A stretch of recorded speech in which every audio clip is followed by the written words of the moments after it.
be talking through the beginning of a pretty awesome book. It's called The World's Great Speeches. Right.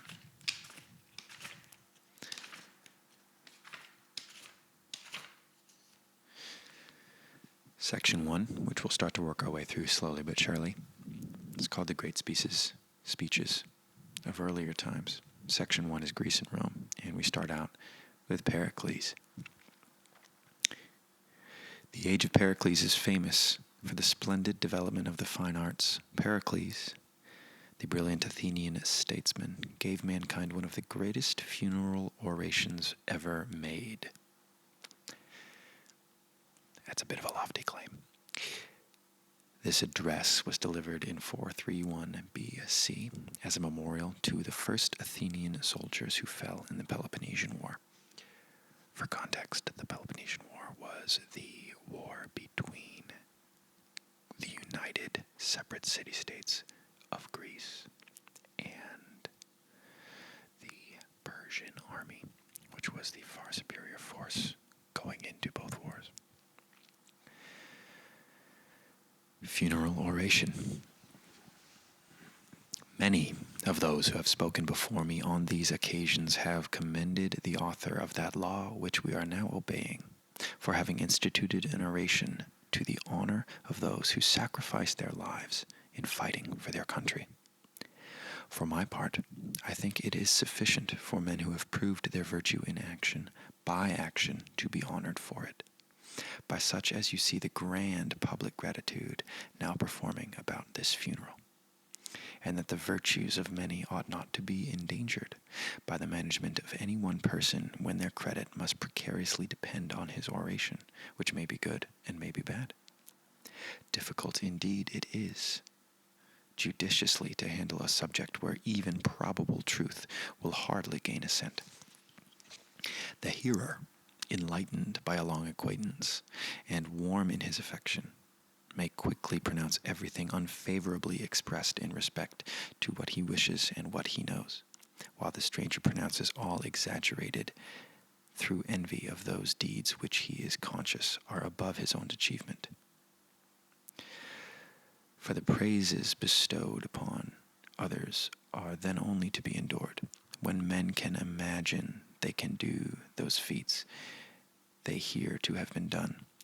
They envy what they cannot equal, and immediately pronounce it false. Yet, as this solemnity hath received its sanction from the authority of our ancestors, it is my duty also to obey the law, and to endeavor to procure, as far as I am able, the goodwill and approbation of all my audience. I do really enjoy the way people used to speak. It's so thorough. To me here, Pericles seems to be saying, while it is a good idea for men who have died, anyone in the time of Greece, it was predominantly men, to have their deaths honored by a public speech, yet he acknowledges that he may give a horrible speech, and he goes into reasons for why that might be. That was where it became a bit obscure for me.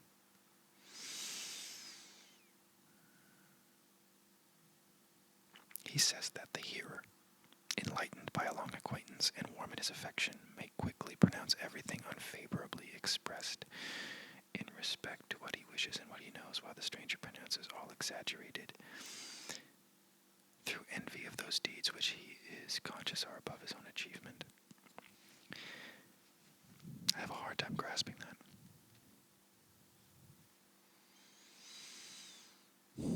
The hearer, someone who is there, enlightened by a long acquaintance, I assume that is the while spent listening to the funeral oration, and warm in their affection, may quickly pronounce everything unfavorably expressed in respect to what he wishes and what he knows. Why might he do that? He seems to be acknowledging that anyone listening could disagree with what might be said. And the basis of this disagreement might be that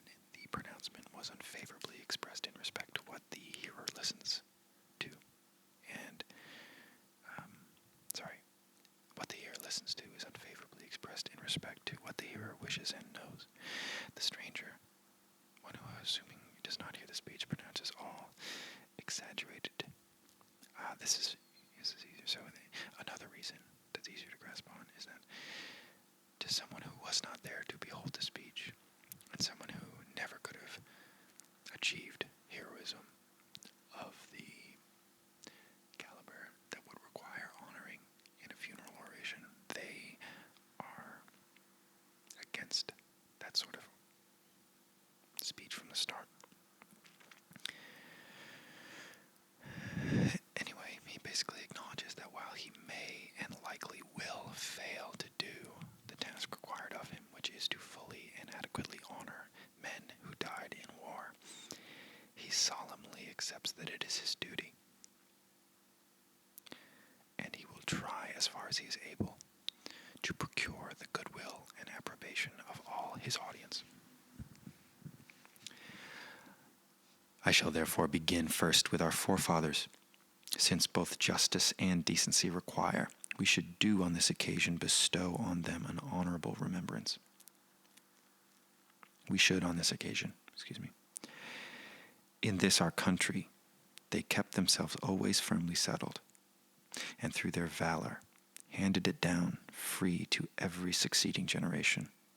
Worthy indeed of praise are they, and yet more worthy are our immediate fathers, since, enlarging their own inheritance into the extensive empire which we now possess, they bequeathed that, their work of toil, to us, their sons.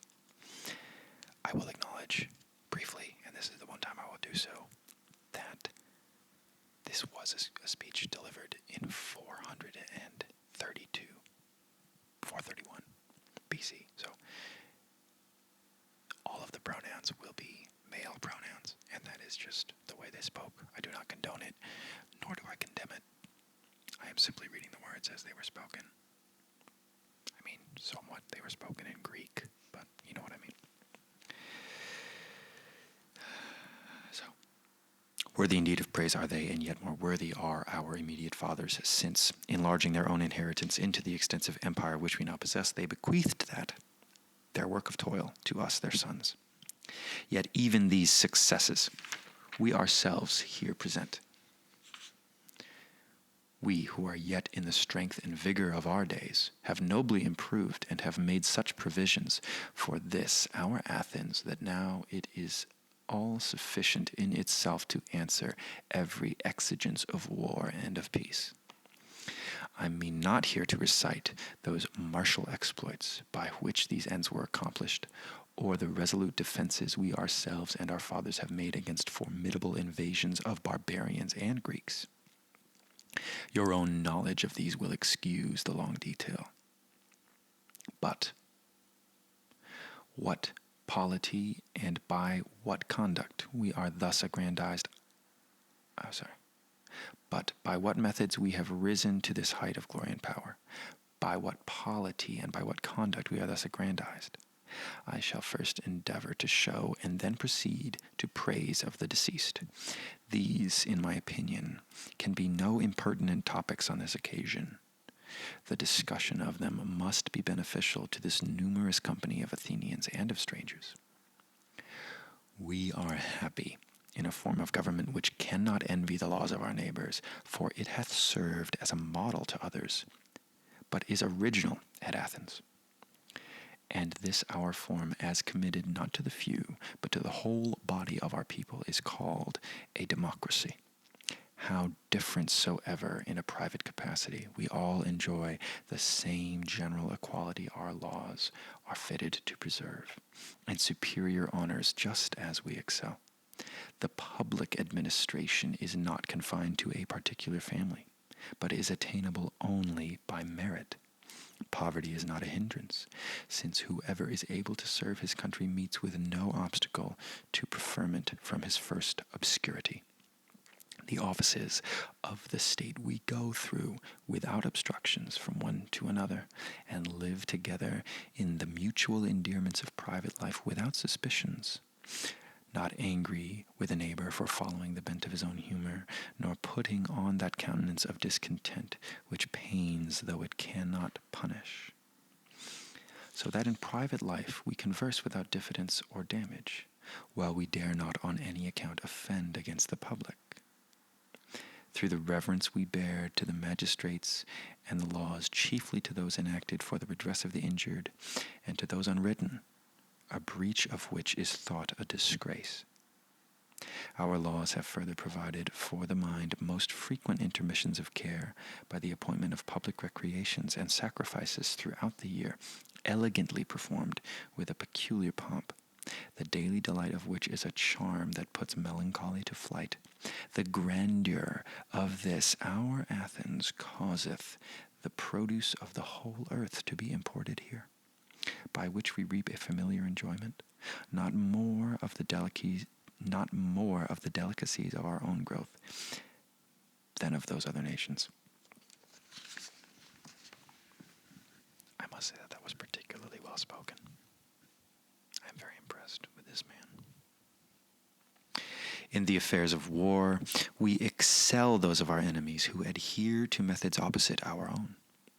For we lay open Athens to general resort, nor ever drive any stranger from us, whom either improvement or curiosity hath brought amongst us, lest any enemy should hurt us by seeing what is never concealed. We place not so great a confidence in the preparatives and artifices of war as in the native warmth of our souls impelling us to action. In point of education, the youth of some peoples are injured by a course of laborious exercise to support toil and exercise like men, but not we, notwithstanding our easy and elegant way of life, face all the dangers of war as intrepidly as they. This may be proved by facts, since the Lacedaemonians never invade our territories barely with their own, but with the united strength of all their confederates. But when we invade the dominions of our neighbors, for the most part we conquer without difficulty in an enemy's country those who fight in defense of their own habitations. The strength of our whole force no enemy hath yet ever experienced, because it is divided by our naval expeditions, or engaged in the different quarters of our service by land. But if anywhere they engage and defeat a small party of our forces, they boastingly give it out a total defeat. And if they are beat, they were certainly overpowered by our united strength. What, though, from a state of inactivity rather than laborious exercise, or with a natural rather than acquired valor, we learn to encounter danger? This good, at least, we receive from it, that we never droop under the apprehension of possible misfortunes, and when we hazard the danger, are found no less courageous than those who are continually injured to it. In these respects, our whole community deserves justly to be admired, and in many we have yet to mention. In our manner of living, we show an elegance tempered with frugality, and we cultivate philosophy without enervating the mind. We display our wealth in the season of beneficence, and not in the vanity of discourse. A concession of poverty is a disgrace to no man. No effort to avoid it is disgrace indeed. There is visible in the same persons an attention to their own private concerns and those of the public. And in others engaged in the labors of life there is a competent skill in the affairs of government. For we are not the only people who think him that does not meddle in state affairs not indolent, but good for nothing. And yet we pass the soundest judgments, and are quick at catching the right apprehensions of things, not thinking that words are prejudicial to actions, but rather the not being duly prepared by previous debate before we are obliged to proceed to execution. Herein consists our distinguishing excellence, that in the hour of action we show the greatest courage, yet debate it beforehand,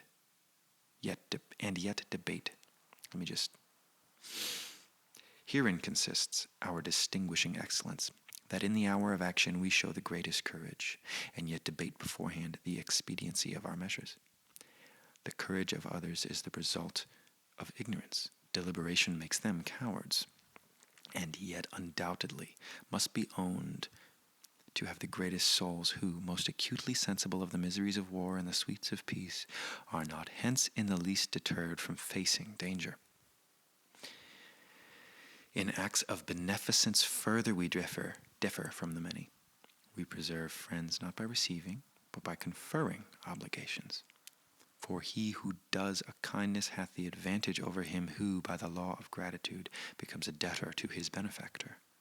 The person obliged is compelled to act the more insipid part, conscious that a return of kindness is merely a payment and not an obligation.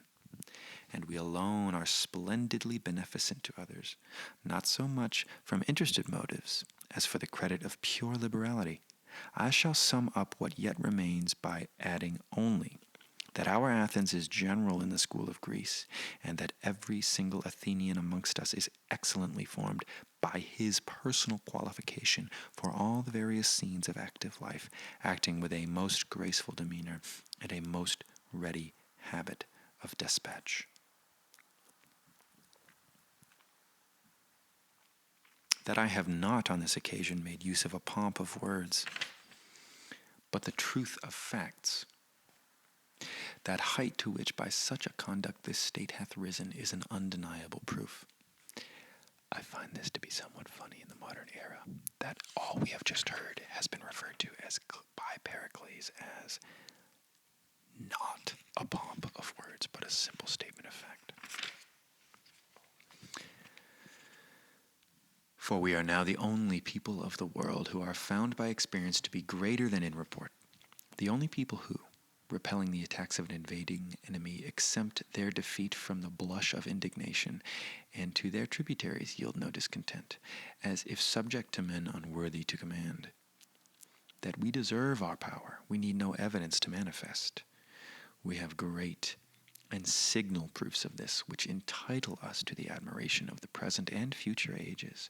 We want no Homer to be the herald of our praise, no poet to deck off a history with the charms of verse, where the opinion of exploits must suffer by a strict relation. Every sea hath been opened by our fleets, and every land hath been penetrated by our armies, which have everywhere left behind them eternal monuments of our enmity and our friendship.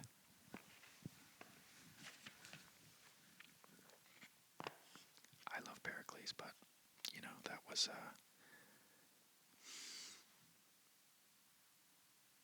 he's a politician, right? So, but I doubt that the people conquered see the monuments left behind by their enemies as monuments of enmity and friendship. Just like the people of Afghanistan or Iraq or Iran don't look upon the presence of U.S. soldiers as friendship, though we in the U.S. insist that we were there to help, right? But we are listening to the words of a politician after all, and well-spoken they are. In the defense of such a state, these victims of their own valor, scorning the ruin threatened to it, have valiantly fought and bravely died. We're totally talking about the soldiers now.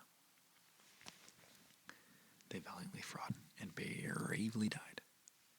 And every one of those who survive is ready, I am persuaded, to sacrifice life in such a cause. And for this reason, I have enlarged so much on national points to give the clearest proof that in the present war we have more at stake than men whose public advantages are not so valuable, and to illustrate by actual evidence how great a commendation is due to them who are now my subject, and the greatest part of which they have already received.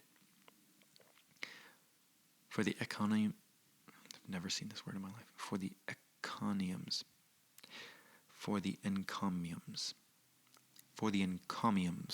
which I have celebrated, the state have been earned for it by the bravery of these and of men like these. And such compliments might be thought too high and exaggerated if passed on by any Greeks but them alone.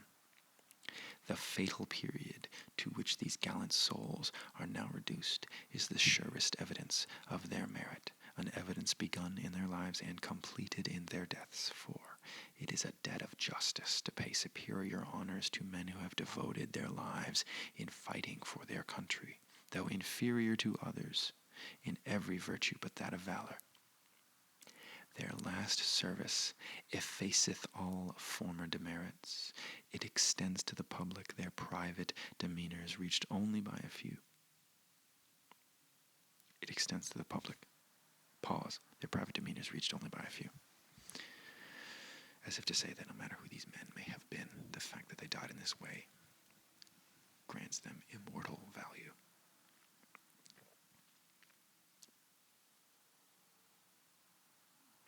Yet not one of these was at all induced to shrink from danger through fondness of those delights which the peaceful affluent life bestows, not upon want, that poverty at length might be exchanged for affluence.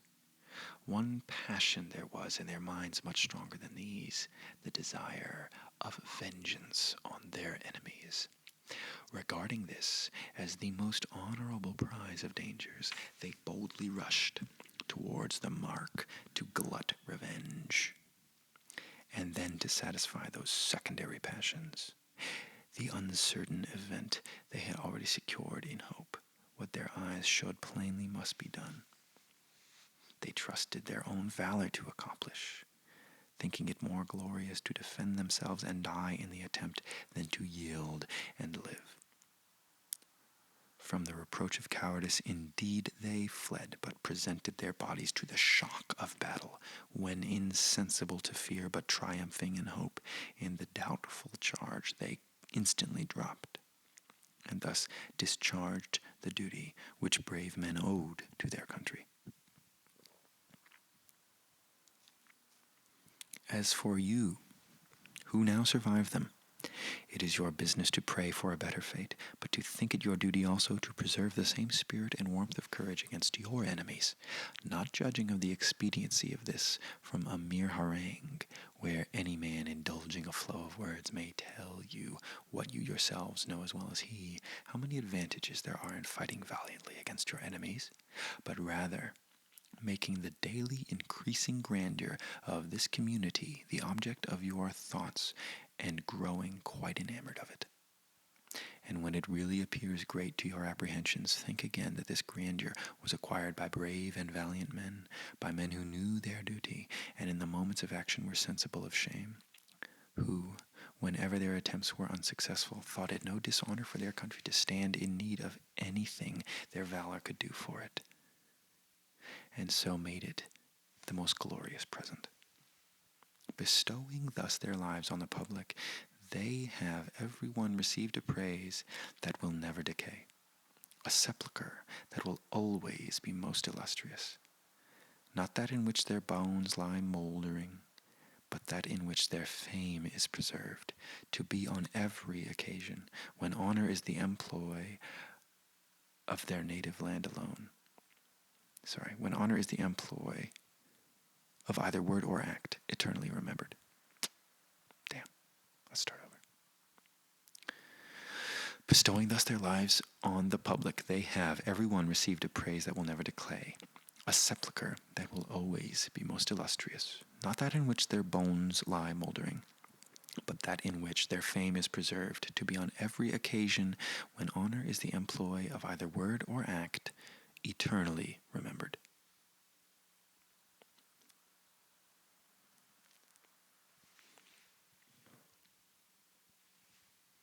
Just a moment. My boss texted me. I'm just going to set this down.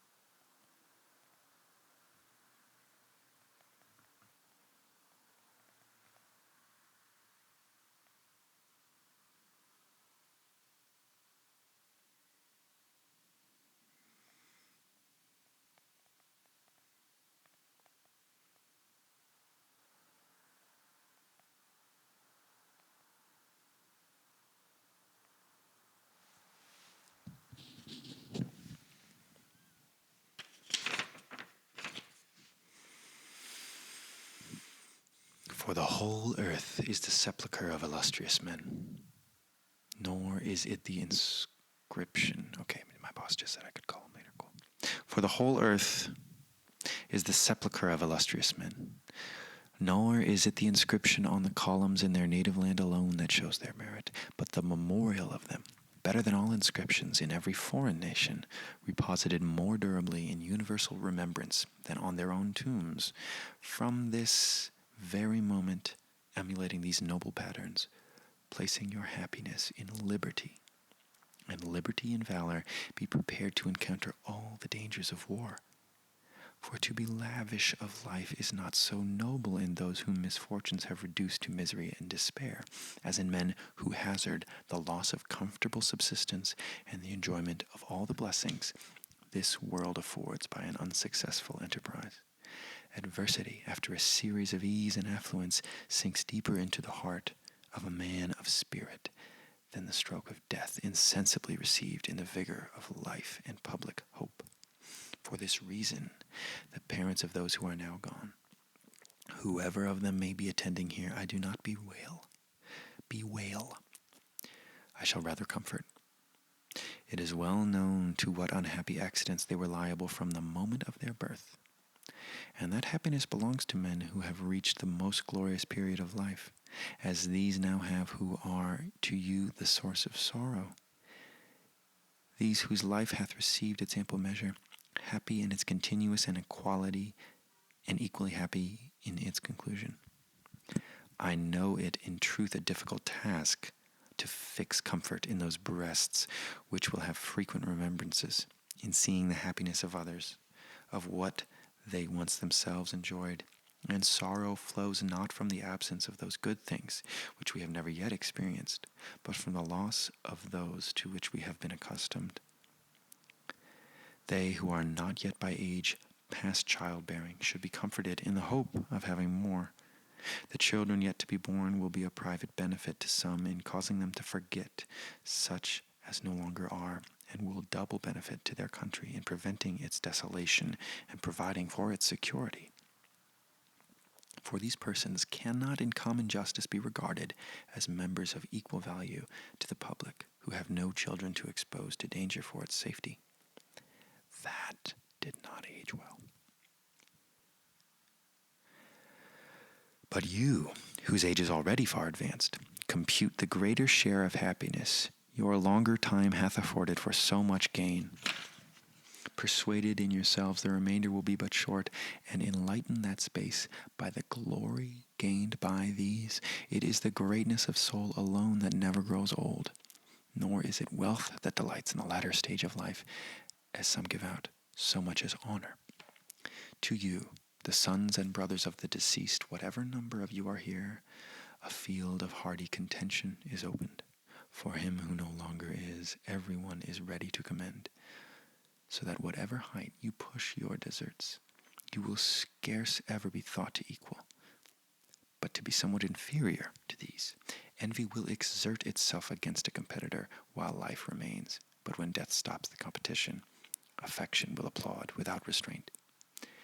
It is if after this it be expected from me to say anything to you who are now reduced to a state of widowhood about female virtue, I shall express it all in one short admonition. This is about to be fucked up, I'm going to guess. It is your greatest glory not to be deficient in the virtue peculiar to your sex, and to give men as little handle as possible to talk of your behavior, whether well or ill. That actually was not very fucked up. I have now discharged the province allotted to me by the laws, and said what I thought most pertinent to this assembly. Our departed friends have by facts already been honored. Their children from this day till they arrive at manhood shall be educated at the public expense of the state which hath appointed so beneficial a meed for these and all future relics of the public contests. For whatever the greatest rewards are proposed for virtue, there be the best patriots are ever to be found. There the best patriots ever. Okay. Damn it, the last sentence. Second to last. For wherever the greatest rewards are proposed for virtue, there the best patriots are ever to be found. Now let everyone respectively indulge in becoming grief for his departed friends, and then retire. That was quite something. On the whole, beautifully said, and I agree with most sentiment. There was was that bit about what a glory it is to provide children to your nation so that they can be used in defense of others. And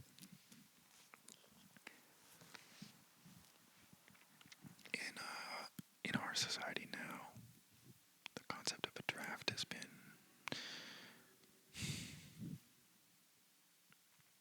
significantly less popularized, and I think that is a good thing. But I do not for a second think that my belief there takes away from my admiration of someone who does decide to put their body on the line for their country. While it is not the duty of parents to provide a wall of bodies for the nation, it is an amazing and to me incomprehensible thing for someone to volunteer themselves for that duty.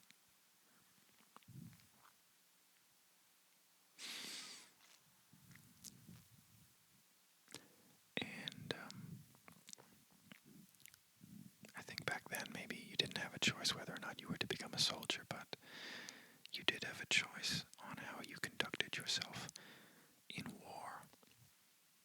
And in this speech, I feel that Pericles honored those who decided to... What words did he use?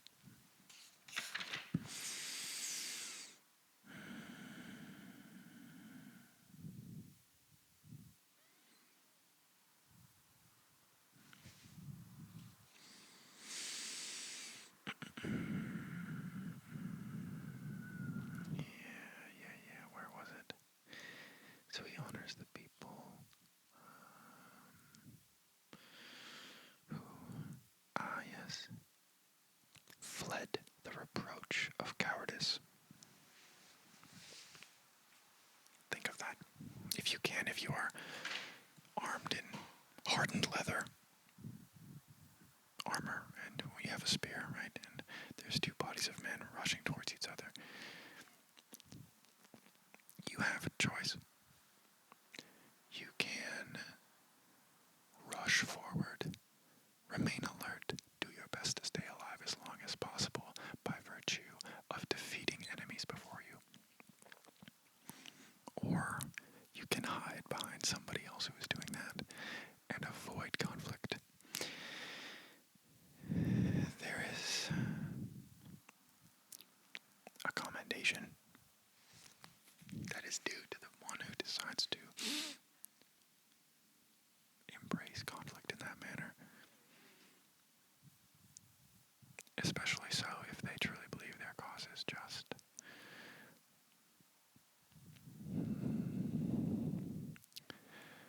It is a bit like the way I look at police officers.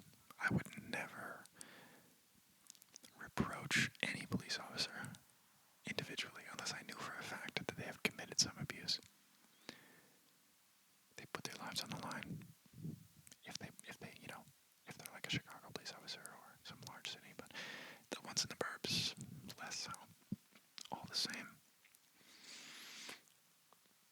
There are systematic issues, just like if you are, conscripted to go to war, perhaps you might not agree with the reasons, and that might be the reason that you decide not to fight with valor, and, you're excluded from my binary description of the battlefield. But a great many people believe in the mission, but were too afraid to fight valiantly for it, and it's a good thing to be honored as someone who did. Those are my thoughts on this little speech here. I hope you enjoyed it. Thanks for listening.